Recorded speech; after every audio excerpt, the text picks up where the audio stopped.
عزیز، ما گفته بودیم که کتاب تحفة الفقها را ببخشید از اول میگیریم، از باب طهارت. ما درباره روزه درسایی که بود گفته گذاشتیم. اگر باب نماز و طهارت را یک چند درس بگیریم و انشالله تمام کردیم به باب حج میگذاریم، چون سفر حج حاجیان هم نزدیک است و درباره حج هم یک معلوماتی وسیع دهیم. در درس ها بهترین میشد چگونه که درباره روزه معلومات دادیم. کتاب الطهاره، کتاب طهارت گفته شروع می شود این کتاب و درباره طهارت و نمودهای وی میگویند ما دو نمود طهارت داریم.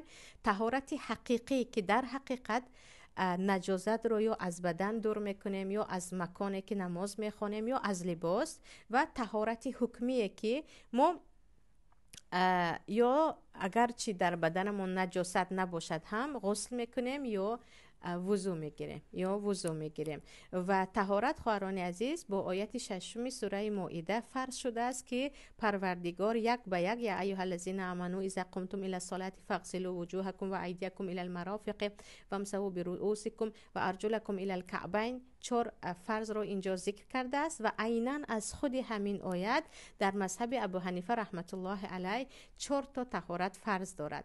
و گفتم گرفتن کتاب تحفة الفقها که یکی از کتاب‌های مشهور مذهب حنفی می باشد، علاءالدین سمرقندی مشهور هستند، در داخلش خواهران عزیز دیگر مذهب ها هم ذکر شده است. یعنی علاءالدین سمرقندی در داخل همین کتابشان بعضی از قولهای امام شافعی، بعضی از قولهای امام مالک و مذهب حنبل رو آوردن تا که من و شما دایره فقهیمون وسیع شود. و بارها گفتم و باز هم میگویم یکی از مشکلی هایی که بین مردم می شود بیخبری از دیگر مذهب. چقدر که شما درباره دیگر مذهب ها بخبر باشید همون قدر اختلاف ها کم می شود، همون قدر چقدر دین وسیع بودن و فقه که در اسلام هست اصلا تماما حدود نداشتنش رو میفهمیم. ولی دشمنان دین همیشه کار خود رو میکنن، چقدر میخوان که ما از مذهب ابو حنیفه یک قدم بیرون نشویم، در حالی که کتاب های مذهب ابو حنیفه رحمت الله علیه و مذهب حنفی درباره دیگر مذهب ها صحبت میکنند و ما میگویند به یگان مذهب حتی دربارهش سخن هم نگوید، این حتی جرم است، تا که مردم در اختلاف بمانند. و الحمدلله این کتاب مشهور مذهب حنفی در داخلش دیگر مذهب ها رو هم ذکر کرده است که انشالله وقتی میخونیم میبینید که بعضی مسئله های اختلافی هست، بعضی مذهب ها در حقیقت خطاگی های جدی دارند و هرچی ما دایره علممون وسیع شد، هرچی همدیگر رو میفهمیم، هرچی درباره شریعت اختلاف ما کمتر میشود. و از همین آیت 6 سوره مائده که اساساً 4 تا رکنهای طهارت را ذکر کرده است، در مذهب ابو حنیفه رحمت الله علیه طهارت فقط 4 تا فرض دارد. آن هم یک بار شستن روی و یک بار شستن دست تا اورنج ها، همراهی اورنج ها، و یک بار مس کشیدن به سر و یک بار شستن پای. همین 4 چیز ذکر شده است. میگویند همین 4 چیز چه است در طهارت فرض است و نیت در مذهب ابو حنیفه رحمت الله علیه فرض نیست، در حالی که در بقیه مذهب ها نیت چه است فرض است. و به قلبت تو فقط نیت میکنی که من طهارت میکنم که نماز خونم کفایه است. در مذهب ابو حنیفه هم سنت است نیت کردن، اما نیتی که به دهان یگان نیت مخصوص ندارد. یعنی برای طهارت یگان چیز به دهان شما یگان دعا نمیخونید، با قلبتون گفتید حاضر من طهارت میکنم که چیکار کنم، نماز خونم، همین کفایه است. و اما شستن روی از دمیدن موی پیشانی تا جاق پایان و از این نرمی گوش تا این نرمی گوش یک بار شستنش فرض است. 3 بار شستن سنت می باشد که کمی بعد می خوانیم. و شستن دست از اول تا اورنج ها و همراه اورنج ها بگیم، تا اورنج ها بگیم اورنج داخل نمی شود، همراه اورنج ها آن هم اول راست و بعدن چپ فرض است. و مس کشیدن سر خواهران عزیز در مذهب ابو حنیفه رحمت الله علیه 3 نمودش هست. یک نمودش این است که مقدار 4 سر، یعنی سر رو به 4 تقسیم میکنید، 4 آن رو مس کشی فرضش همین است. یک قولش این است که مقدار 3 انگشت، یعنی 3 انگشت ما چقدر باشد، من همین قدر فقط همین قدر رو ماسک کشیدید کفایه است. و یک نمودش مقدار پیشانی که پیشانی هم مقدار تقریبا 4 انگوش است، همش به یک دیگریش نزدیک است. و ماسک کشی یعنی بعضی خواهرها سوالشون این است که من در رو هستم و به سرم چخیل ماسک کشم، همه مرا میبینن. خواهران عزیز، مادامی که مقدار 4 انگشت است، شما فقط با یک انگشتتون با زیر روی مال ها همین گونه ماسک کشیدید کافی است. یعنی شرط نیست تو تمام روی مال هایت را بکشی، از زیر روی مال هم تو میتوانی با یک انگشت فقط ماسک کشی. مهم ماسک کشیدن سر و شستن با دست های تر کفایه هست. و در مذهب امام مالک اینجا هم گفتگی هستن که وقال مالک ما لم یمسح جمیع الرأس او اکثره لا یجوز. میگن در مذهب امام مالک باشد باید اکثریت سر یا همه سر رو ماسک کشی. در مذهب ابو حنیفه تمام سر را ماسک کشیدن سنت است و فقط مقدار پیشانی یا چاریک که آن را کشیدن فرض باشد. در مذهب امام مالک باید تمام سرت را چکنی ماسک کشی. بعدن در مذهب امام شافعی یک طور مویت را ماسک کشی هم کفایه هست و همه دلیل خود را دارند، ولی زیادتر در حدیث خواهران عزیز پیامبر همین گونه از زیر سر ماسک کشیدن یا اینکه دست ها را به پشت برده با به پیش آوردن هست. چارکی سر را ماسک کشیدیم، انشالله کلا ماسک را کردیم. و بعد از ماسک کشیدن سر چهارم فرضش چی است؟ شستن پا هست که شستن پای ها هم تا بجولک تا استخوان پهلوی پای ها هست تا آن می باشد. این 4 تا فرض چی است؟ در مذهب ابو حنیفه رحمت الله علیه هست. در دیگر مذهب ها به اینجا پیوست می شود بسم الله ببخشید نیت کردن که فرض های طهارت میگویند. در مذهب امام شافعی ترتیب هم فرض است که انشاءالله در سنت ها میخونیم. این چی بود؟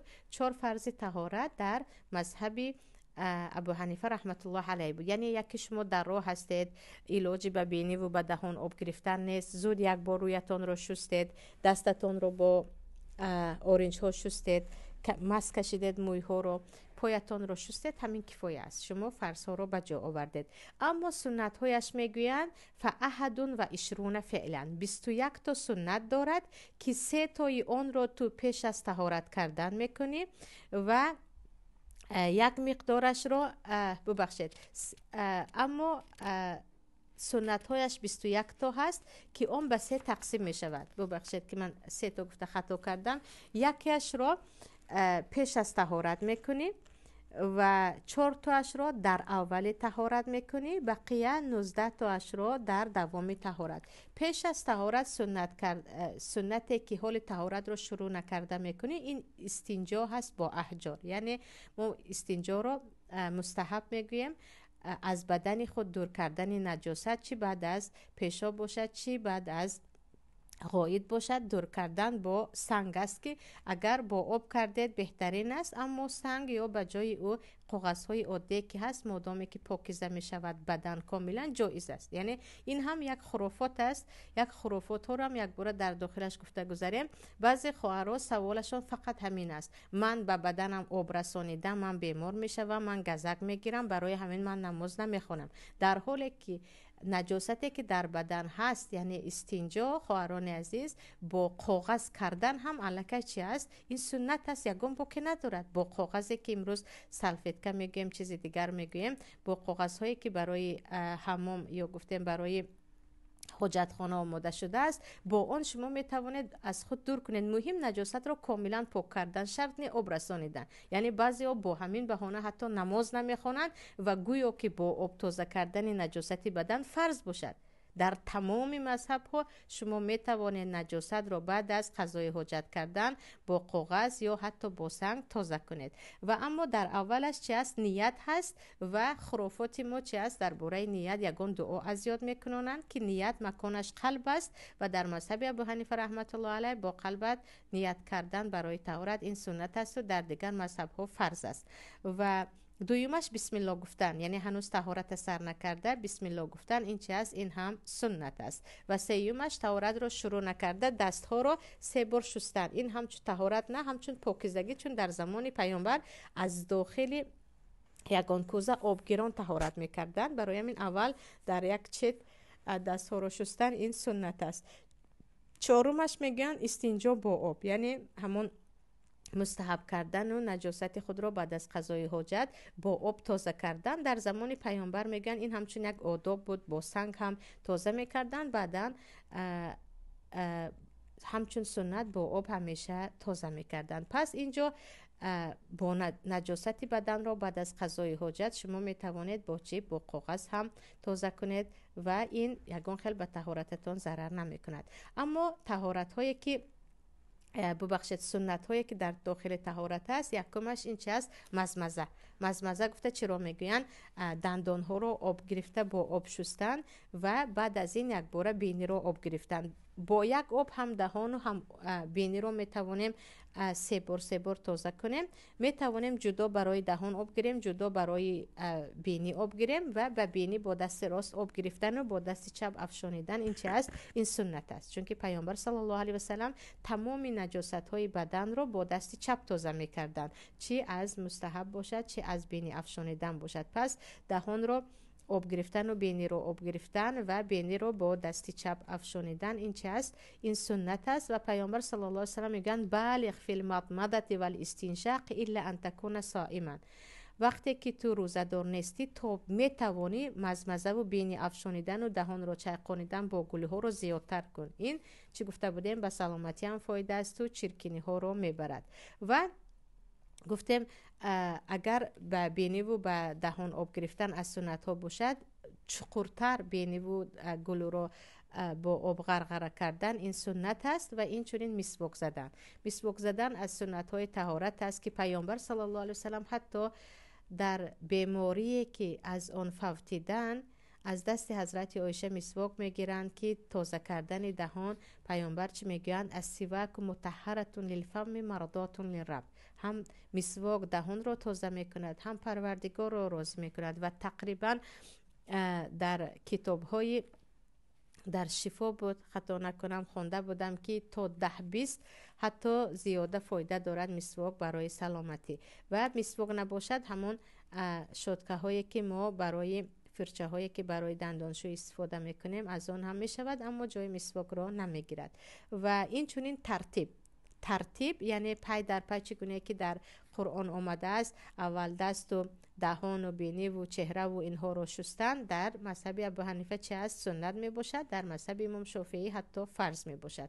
و موالات یعنی وقتی که دست رو شستید به یگان گپ و کار دنیا مشغول نشده، سر رو مس کشیدن، پای را شستن، این هم چه است؟ این هم از سنت ها هست، یعنی به یگان کار دنیوی مشغول نشدن در داخل طهارت. این در مذهبی که است ابو حنیفه رحمت الله علیه. در مذهب امام مالک حتی فرض است، یعنی وقتی طهارت میکنی به یگان کار دنیا نباید مشغول شوی، طهارتت رو پوره میکنی. اما در مذهب ابو حنیفه شما مثلا طهارت رو شروع کردید، دستتون رو شستید، یگان کارتون برآمد، مثلا زود در رو باز کردید و به تلفن جواب دادید و باز آمده طهارت رو دوام دادید، باکی نداره. یعنی زود در داخل طهارت به یگان کار دنیا مشغول شدن در دیگر مذهب ها باکی ندارد. مذهب امام مالک در این مسئله خیلی سخت گیر هستند. و سنتی دیگر خواهران عزیز سه بار شستن است. یک بار دو بار شستیدن باکی نیست، اما پیامبر صلی الله علیه و سلم در همه چیز سه بار رو دوست می داشتن، حتی در خوردن خرم و در نوشیدن آب ویتر علل خصوص رو دوست می داشتن. در طهارت هم سه بار این سنت است که پیامبر زیادی سه باری شستگی هستند. بعد شروع کردن با راست، یعنی اول دستی راست بعد دستی چپ، اینها هم چه است؟ از سنت است. و پیامبر در پوشیدن لباس هم حتی اول راست و بعدن چپ بود که این یک سنت است که همه کار را از طرفی راست شروع کنیم. بعد در وقتی طهارت کردن بین انگشتان خلال کردن و ریش ها رو برای مردها خلال کردن هم چه است؟ این سنت می باشد. یعنی مردها بعد از روی را شستن با انگشت ها مثل شانه داخلی ریش ها دست ها را در آوردن هم سنت می باشد. و تمام سر را خواهران عزیز کاملا تا آخر سر مس کشیده، باز برگشته اومده با این انگشت ها داخلی گوشت ها رو مس کشیدن، این چه است؟ سنت است. یعنی تو چاریک سرت رو مس کشیدی فرضش رو کردی، اما تمام سرت رو تا آخر مس کشیدی و باز دستت رو به پیش آوردی و گوشت ها رو با انگشت های کلان مس کشیدی، این سنت می باشد. و این چنین از سنت ها در مذهب ابو حنیفه فقط یک بار سر رو مس کشیدن است. دیگر 2 بار 3 بار رو مکروه میگویند، اما در مذهب امام شافعی 3 بار مس کشیدن سنت است. یعنی ممکن است که شما 3 بار مس کشید. و مس کشیدن گوش ها، مس کشیدن گوش ها برابر مس کشیدن سرها با همان آبی که به سر مس میکشید چه است؟ سنت میباشد. و درباره ریش رو خلال کردن گفته و خیلی گفته مس کشیدن گردن، بعضی از علمای مذهب حنفی این رو سنت میگویند، بعضی فقط آداب میگویند. گردن رو یکی مس نکشیدید ممکن است. این چی بود؟ این سنت های طهارت بود. اکنون خواهران عزیز، دعای طهارت بعد از طهارت کردن، اشهد ان لا اله الا الله و اشهد ان محمدا رسول الله، اللهم اجعلنی من التوابین و اجعلنی من المتطهرین گفتن، یا بعد از طهارت کردن 2 رکعت نماز حق طهارت خواندن، اینها از آداب است که کردید ثواب میگیرید، نکردید گناهکار نمیشوید. اما برای هر یک شستن دست یک دعای مخصوص، برای مس کشیدن سر یک دعای مخصوص، برای شستن پا یک دعای مخصوص، و این یگان دلیل وجود ندارد. بعضیا شاید از آداب گفتگی هستند اما یگان دلیل وجود ندارد. دلیل در وقتی طهارت کردن اساساً بسم الله گفته شروع کردن و بعد از طهارت کرده شستن چی گفتن؟ اشهد ان لا اله الا الله و اشهد ان محمدا رسول الله گفتن دعای بعد از طهارت آمده است. دعاهایی که در وقتی هر یک عضو بدن رو شستن آمده است اصلا دلیل ندارد. و درباره شکننده های طهارت اساساً خواهران عزیز در ما مشکل زیاده است. درباره شکننده های طهارت الله نصیب کرده باشه درس دیگر گیریم، برای اینکه الان شکننده های طهارت رو هم گیریم به فکرم خیلی زیاد می شود. شکننده های طهارت رو انشاءالله درس دیگر میگیریم.